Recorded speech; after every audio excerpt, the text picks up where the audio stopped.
Well, sorry if I had to do some kind of skewing in favor of the other issues. But now to talk about international issues, I know the time is almost gone, but we have some more than 10 minutes to talk about Nigeria, Syria, and Pakistan. Ibrahim is already in the studio. Welcome once again to Mr. 10. Straight away, we'll go to Nigeria. And if you think about Boko Haram, you'll be talking about Boko Haram attacking the Nigerian government because it wants to impose the Sharia law on the country. What has changed? You see, Boko Haram literally means Western education is sacrilege.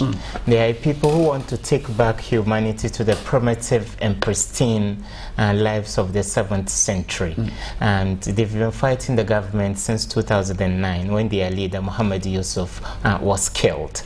They've been able to chalk some successes militarily against the federal government of Nigeria.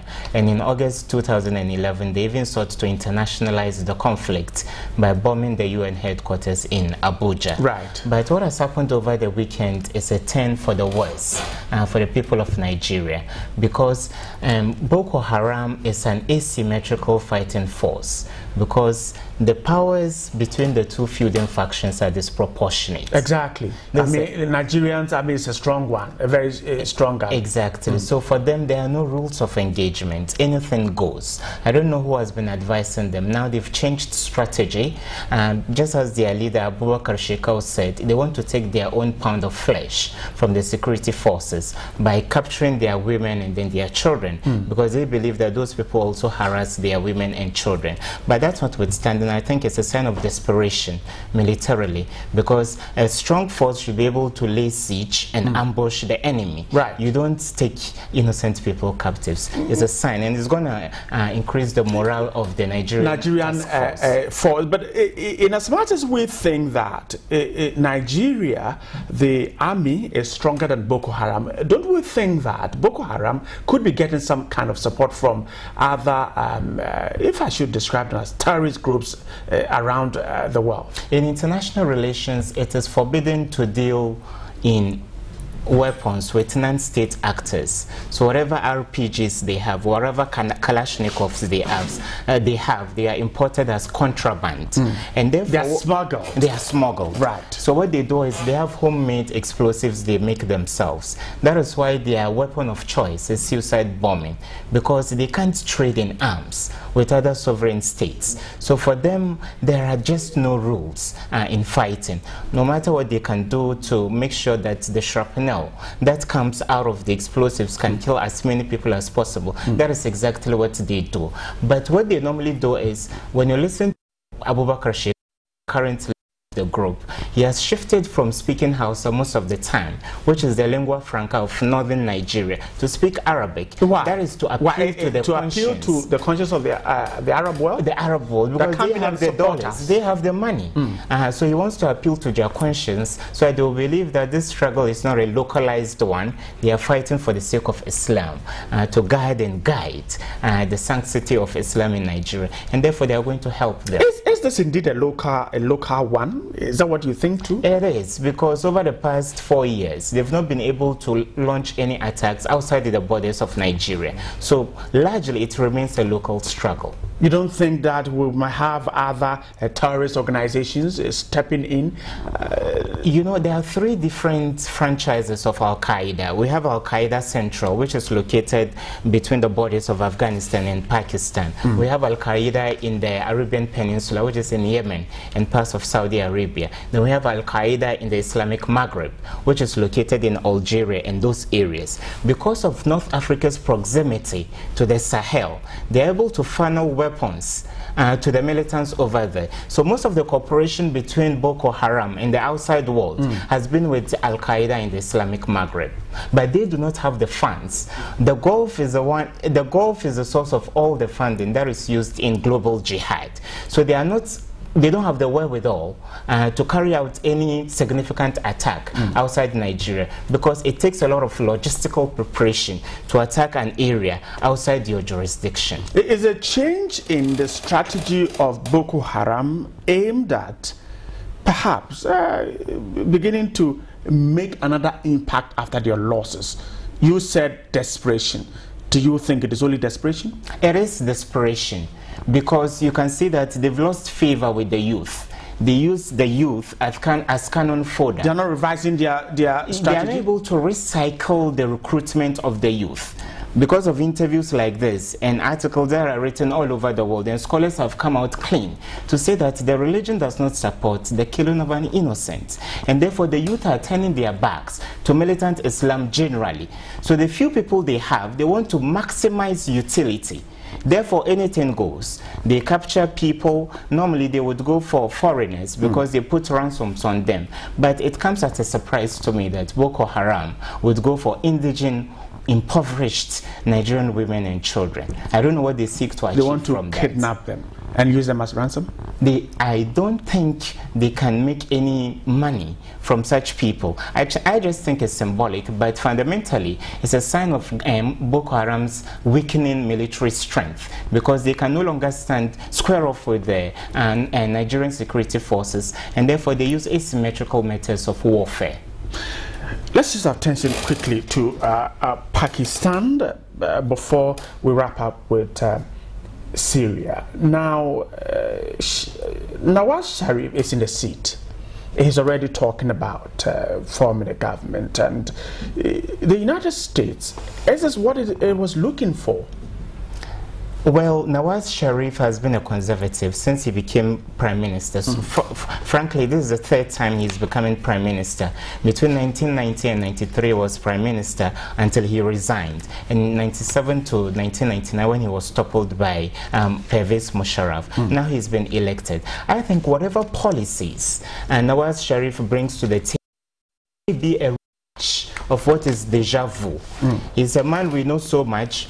It's against the so-called global war on terror, and I'm sure it's going to question the Americans why they breach Pakistan's sovereignty and Pakistan's airspace in carrying out drone attacks. So we wait to see. It will be a test of character for Nawaz Sharif in dealing with the United States of America. And he's talking to Americans about the drone attacks. Is he going to talk to them, or do you think that he's just doing a public relations gimmick?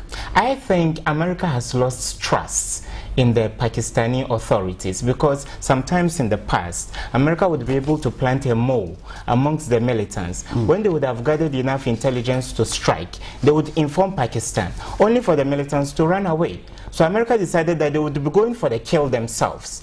So they want just two important people in Pakistan today, and they are the leader of the Taliban, who is Mullah Omar, and then the current leader of Al-Qaeda, Ayman al-Zawahiri. I tell you in confidence that some factions within the Palestinian Authority, Pakistani Authority, know where these people are. Where bin Laden was killed, further afield, everybody expected bin Laden to be hankering in some valley somewhere close to Tora Bora or close to the border regions of Pakistan. But he was found in the comfort of a mansion further afield. And therefore the Pakistanis themselves know the whereabouts of these militant leaders. Then America would have no option but to strike themselves. And therefore, if Nawaz Sharif is able to reach a compromise with the US, that these key militants are within the Pakistani jurisdiction, and we are going to give them away, we are going to blow their cover, so that you either detain or kill them, I don't think the US will need any manned drone attacks. Are the Pakistanis, what they voted for, is Nawaz able to unite the country?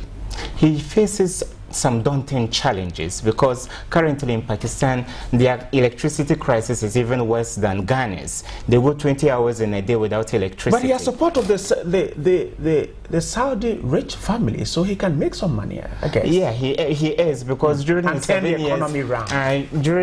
years in exile, he was in Saudi Arabia. But the Saudis do not have the magic wand to outright turn the economy of the country, he has to put the necessary structures in place. And the first thing he has to tackle is to tackle the electricity deficit the country has. Another challenge he will have is with security, both domestically and internationally.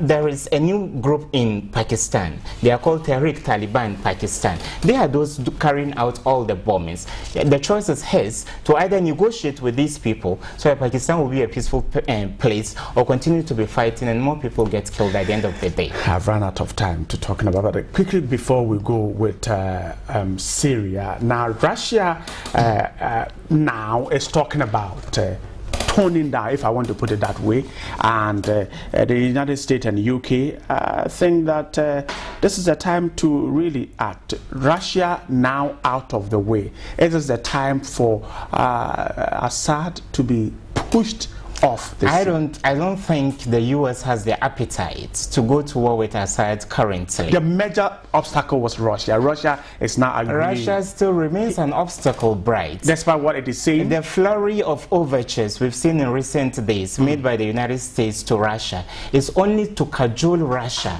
to opt for a diplomatic solution to the problem. But over the past 2 years, we've realized that diplomacy has not been working. Our own Butsumuru Kofi Annan was sent as a special peace envoy. He couldn't arbitrate anything significant. And currently, Lakhdar Brahimi's arbitration efforts are also moribund. So they are just giving it a try. But what I think is bright, the Iranians go to the polls on the 14th of next month. Right. The Westerners are just buying time. Because if 1/10 of what is happening in Syria happens in Iran, you'll see how swift the intervention is going to be. And that's why the international conference that Russia is calling for on Syria, you don't think they will back down and allow the UK and US to go in and support the rebels to get rid of Assad? Not at all. And you don't think so? The official you don't trust Putin? Not at all. Because the official line from the Syrians is that there are 3 no-go areas, even if they should sit around the negotiating table with the opposition forces. 1, don't discuss whether Bashar Assad should remain president or not. For them, he's their president and is going to remain their president. Number 2, don't tell them what to do with their constitution. And number 3, don't dictate to them the system of government to use. And therefore, if you bar the international community from discussing such delicate subjects in negotiation, I think you've shut your doors to any acceptable solution to the current crisis.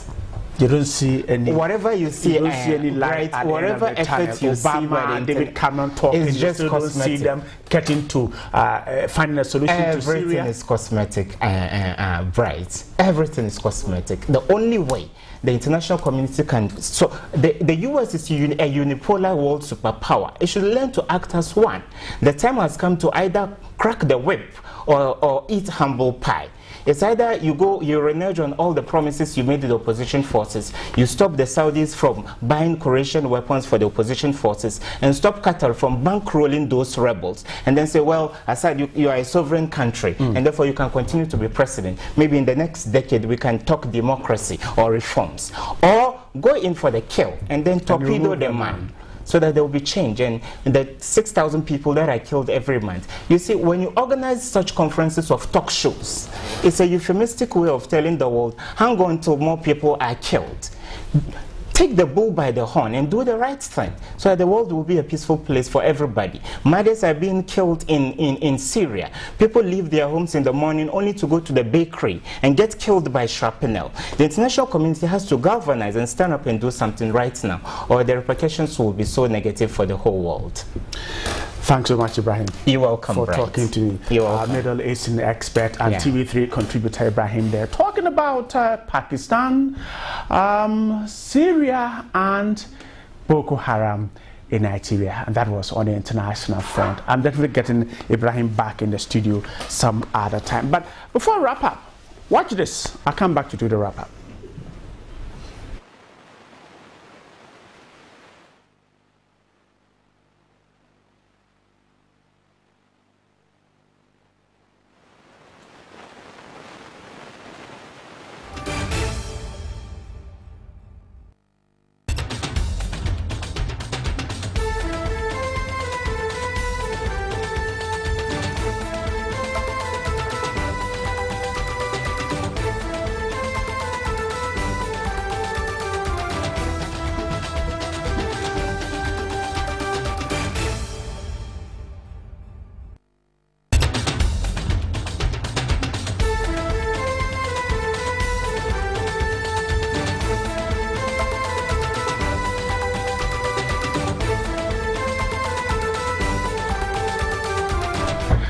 And from my studio director, Richard Bruce Lamte, my cameraman, Samiaku Muhammad Al-Hassan, and from all of you out there, and of course, I know all of you want to be part of it. We thank you so much for having stayed here with us for 1 hour. We're back tomorrow to do the midweek edition. My name is Bright Nananfo. Good night. We're back tomorrow. Good night once again. Right. Thank you.